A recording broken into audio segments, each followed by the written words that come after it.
ये मीडिया पाकिस्तान की एस्टेब्लिशमेंट के इशारों पे नाच रहा है। पहले भी नाचता रहा है, आज भी नाच रहा है। फर्क ये है कि आज कपड़े उतार के नाच रहा है। ये वो नस्ल है जिसको आपकी नस्लें याद रखेंगी। थोड़े दिन पहले एक खबर फैलाई गई कि शहबाज शरीफ को वजीर आजम हाउस में चपेड़े पड़ी हैं। मैंने सख्त अल्फाज में इसकी मुखालफत की थी कि कौन है, किसकी जुर्रत है जो वजीर आजम को चपेड़े मारे। इस रिजीम चेंज ऑपरेशन के बाद मैं चौथी मरतबा बेरोजगार हूं। कंट्रोल्ड है ना मीडिया। फिर तो मुझे कहते हैं ये वाली बात करो, मैं नहीं करता तो नौकरी फारिग। इस दफा तो मैंने खुद रिजाइन दिया है, वो मैं नहीं चाहता कि मेरे बोलने की सजा कोई और काटे या मेरे बोलने का जो जुर्म है उसकी सजा किसी और को मिले। और दुनिया ने देखा कि मेरे रिजाइन देते ही क्या हुआ। उस टीवी चैनल को फिर बंद किया गया, बोल टीवी को दोबारा। क्यों? वो कंट्रोल नहीं हो रहे। एक दो टीवी चैनल्स को छोड़ के आपके बाकी सारे टीवी चैनल्स कंट्रोल हो चुके हैं, क्योंकि रिजीम चेंज करने वालों ने फैसला किया था कि ये अब पसंद नहीं है, इसको निकालो और एक अच्छा वाला पपेट लेकर आओ, एक अच्छा वाला मोहरा लेकर आओ, उसको चलाएंगे, उससे काम लेंगे। तो जब रिजीम चेंज हो गया तो उसके बाद अब आटा महंगा थोड़ी होगा, पेट्रोल महंगा थोड़ी होगा, बिजली महंगी थोड़ी होगी। ये बात रवायती मीडिया को अपने आप से पूछनी चाहिए कि क्या वो वही रिपोर्टिंग कर रहे हैं जो वो रिजीम चेंज से पहले कर रहे थे। अगर तो वो नहीं कर रहे तो इसका मतलब है कि मीडिया कंट्रोल्ड है। इस दफा एक चीज का फर्क पड़ गया है, और वो फर्क यह है कि सोशल मीडिया ने रवायती मीडिया की जगह ले ली। दुनिया भर में सोशल मीडिया आगे जा रहा है, रवायती मीडिया बंद होता चला जा रहा है, और जो रवायती मीडिया बाकी है वो सोशल मीडिया का सहारा लेने पर मजबूर है। अभी आप इन्हें कहें ना, बड़े बड़े तुर्रम खान चैनल हैं, इन्हें कहें अपने अपने सोशल मीडिया अकाउंट्स बंद कर दें, इन्हें कहें सोशल मीडिया के ऊपर अपनी प्रेजेंस खत्म कर दें और बताएं ये कितने पॉपुलर हैं, तो वो सोशल मीडिया के मरहूने मिन्नत अब हैं, उसके बगैर उनका गुजारा नहीं। तो सोशल मीडिया के ऊपर एक और बड़ी इंटरेस्टिंग चीज है, यही टीवी चैनल अपने टीवी के ऊपर खबर कुछ और देते हैं, सोशल मीडिया पे कुछ और देते हैं। यानी सोशल मीडिया पे कोशिश करते हैं थोड़ा सा वो बता दें जो पब्लिक की डिमांड है, और रवायती मीडिया पे कंट्रोल्ड किस्म के एनवायरनमेंट में कंट्रोल्ड किस्म की चीजें चलाते हैं। क्यों?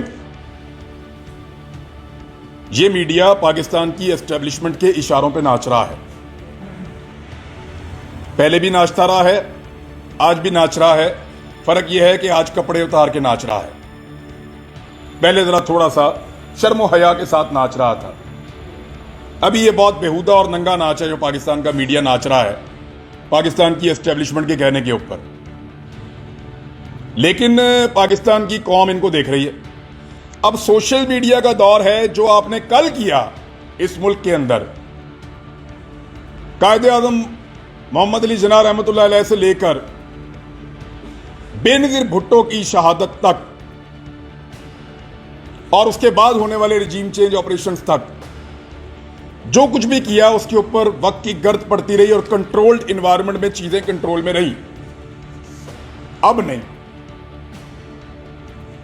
अब नहीं तो जितना मर्जी आप घसीट लें, 1 साल 2 साल 4 साल 6 साल 10 साल, ये वो नस्ल है जिसको आपकी नस्लें याद रखेंगी। क्योंकि हर चीज को एक जगह पे जाके लॉक लग जाता है ना।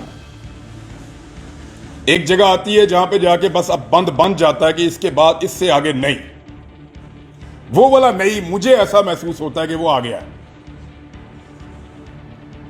मुझे लगता है कि पाकिस्तानी अपने फैसले करने में आजादी से सोचना शुरू हो गए हैं। यही मीडिया कल तक बाकी पॉलिटिकल पार्टीज की एहतजाजी रैलियों को, जलसों को, पथराव को, पुलिस के साथ तसादुम को ग्लोरीफाई करता था। ग्लोरीफाई। और यार एक पॉलिटिकल पार्टी है उसको ये मीडिया दहशतगर्द बनाना चाहता है, लेकिन बन नहीं रहा, क्योंकि बयानिया बनाने का काम जो कल तक मीडिया के पास था पाकिस्तान के, और एस्टेब्लिशमेंट की ख्वाहिश पे बयानिया बना करता था, आज वो बयानिया पाकिस्तान के डिजिटल मीडिया पे बन रहा है। तो डिजिटल मीडिया के जो प्लेटफॉर्म्स हैं उन्हें इकट्ठे होना चाहिए। मैंने अरशद शरीफ भाई को फ़ोन किया, मैंने उन्हें कहा कि अरशद भाई आप अपना सोशल मीडिया के ऊपर एक व्लॉग शुरू करें। He was not in Pakistan. तो उन्होंने मुझे कहा कि वो मेरा फील्ड नहीं है, मैंने कभी किया नहीं है और मुझे उसके बारे में ज़्यादा पता भी नहीं है। तो मैंने अरशद भाई से कहा, मैंने कहा आप करें अरशद भाई, इसके कुछ फ़ायदे होंगे। नंबर 1, जो लोग आपको चुप करवाना चाहते हैं वो नाकाम हो जाएंगे। नंबर 2, आपके अंदर जो एक जर्नलिस्ट का कथारसिस यही होता है कि वो बोले और बात बताए। एक जर्नलिस्ट जो है उसको तकलीफ यही होती है कि उसकी आवाज़ पहुंचनी चाहिए। मैंने कहा आपको एक इनर पीस भी होगा कि जो आप कहना चाहते हैं वो आप कह रहे हैं और बात लोगों तक पहुंच रही है। 2 चीज़ें। तीसरा, मैंने उन्हें कहा कि ये पता चलना चाहिए कि हम में और मुल्क दुश्मनों में बहुत फ़र्क है। मुझे पता है अरशद शरीफ बाहर जाकर भी जो बात करेगा वो वही करेगा जो कानून और आइन के मुताबिक होगी।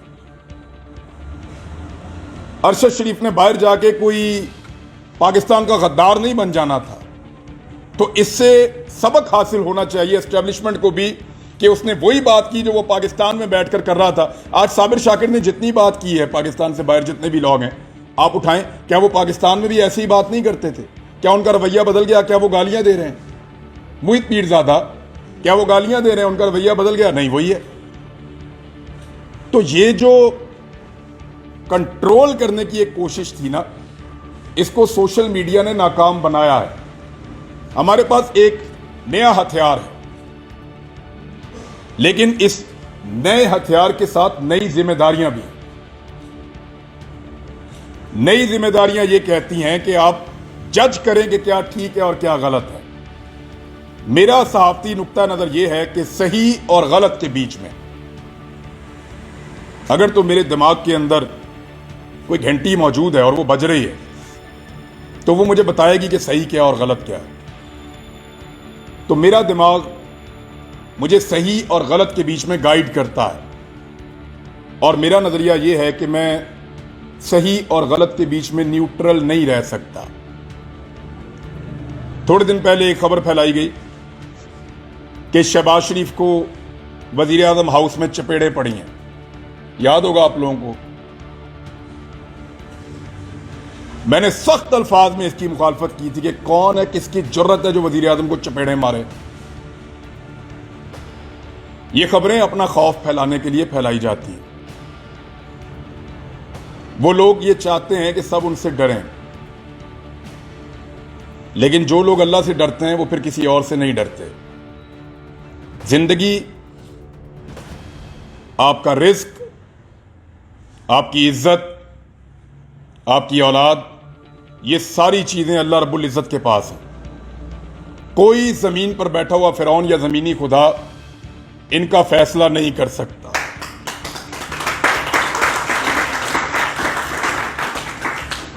खुद फैसला कीजिए। आपको लगता है कि ये वाला मौक़िफ़ ठीक है? सोशल मीडिया का एक ही फॉर्मूला है जो मुझे समझ आया। रवायती मीडिया ने हमें बैलेंस करने के नाम के ऊपर बहुत खबार किया है पाकिस्तानियों को कि जी मैं बैलेंस कर रहे हैं। पता है एंकर को वो सच बोल रहा है, ये झूठ बोल रहा है, फिर झूठे और सच्चे के बीच में बैलेंस क्रिएट कर रहा है। नहीं होना चाहिए भाई। वो पता है सच बोल रहा है, खुद खड़ा होकर देख रहा था वहां पे, साफ ही है, अपनी आंखों से देखा हुआ, पता है वो सच बोल रहा है, पता है ये झूठ बोल रहा है, पता है 55 रुपए का आटा बहुत महंगा था, पता है 155 रुपए का बहुत सस्ता है, फिर बैलेंस कर रहा है। तो ये वाला बैलेंस मेरे से तो नहीं होता। और याद रखिएगा, सोशल मीडिया पे कामयाबी का सिर्फ एक रास्ता है कि कन्विक्शन के साथ बोलो। जो बात करो उसके ऊपर आपको खुद पूरा यकीन होना चाहिए। आपकी बॉडी, आपकी आंखें, आपकी जुबान एक बात कर रही हो, अलग अलग बात ना कर रही। किसी एजेंडे पे जाने की बजाय खुद फैसला करो क्या ठीक है और क्या गलत है, और उसके ऊपर चलो। तो सोशल मीडिया पे आपको बैलेंस क्रिएट नहीं करना है। आपको सही और गलत का फैसला करके जो आपकी दानिश में ठीक है उसके साथ खड़े हो जाना, डट कर। मुझे तो लगता है कि इससे आपको कामयाबी मिलेगी। थैंक यू वेरी मच, बहुत शुक्रिया। अस्सलाम वालेकुम।